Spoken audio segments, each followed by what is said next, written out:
The Halloween House, written by Elizabeth Massey, illustrated by Felicia Cano. The night was cloudless, windy, brisk, with leaves a-tumbling in the cold. Stars hung heavy in the sky, above bare trees so dark and old. Boys and girls in costumes skipped down sidewalks with each other. They giggled, laughed, shouted, and cheered with friends and sisters and brothers. Up to houses lit with candles, set in pumpkins smiling wide. Up to front doors, cobweb covered, where sweet treats waited inside.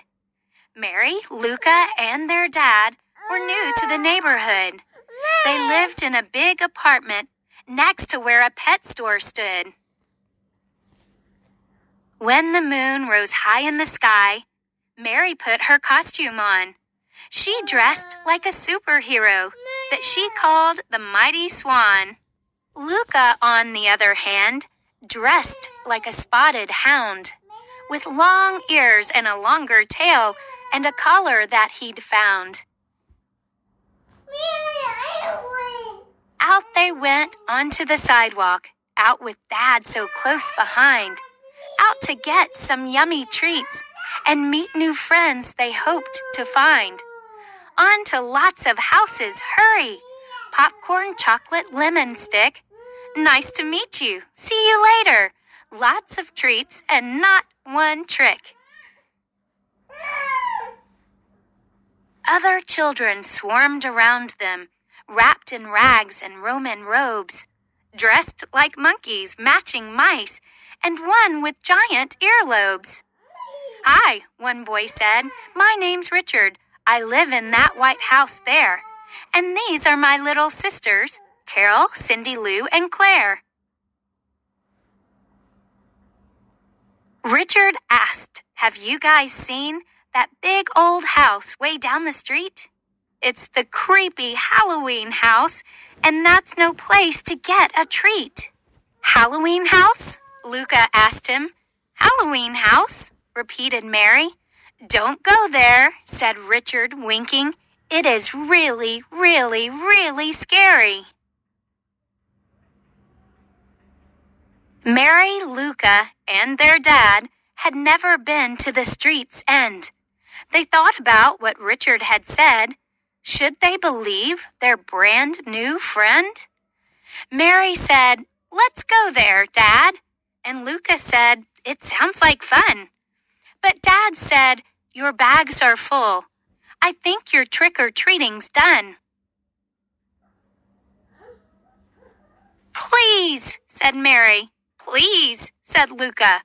So Dad grinned and said, "Okay." Down the street they went, excited, as dark shadows led the way.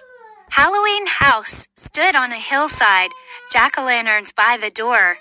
It looked disturbing, dim and craggy, like a place from ancient lore. Squealy squeal, the gate unlatched. Dad jumped at the spooky sound. Mary and Luca laughed and ran, Mighty Swan and Spotted Hound. Through the dark trees, gnarled and bent, up the pathway and roundabout. Something tugged on Luca's sweatshirt.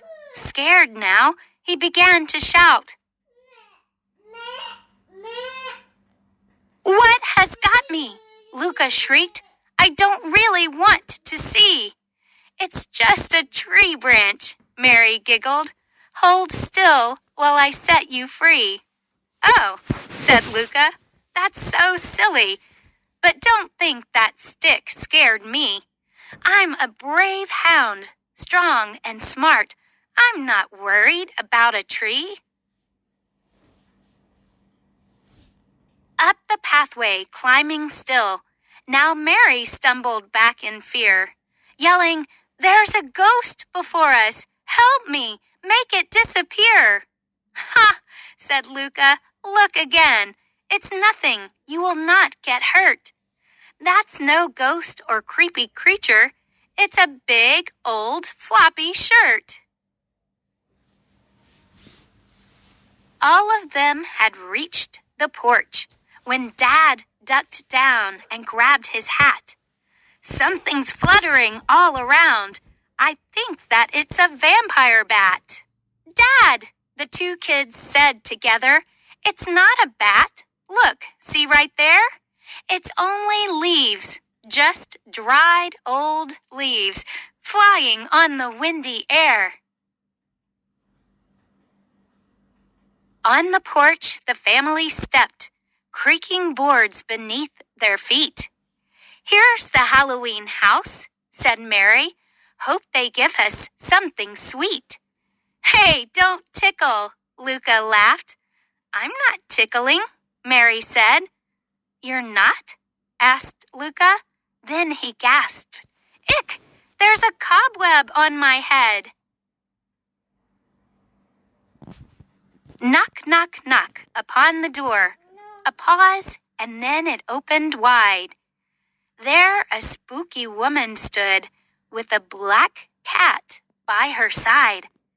Mary and Luca stared, uncertain. They were much too scared to speak.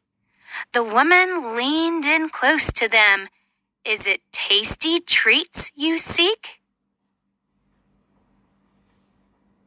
Then she pulled her mask away and gave the kids a great big smile.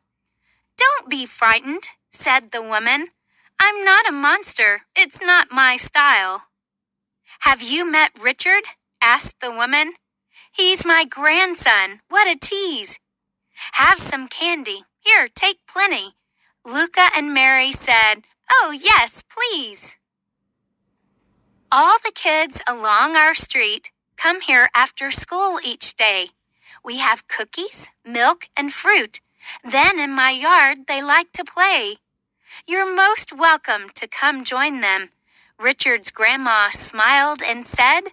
Luca and Mary happily thanked her, then skipped home and went to bed.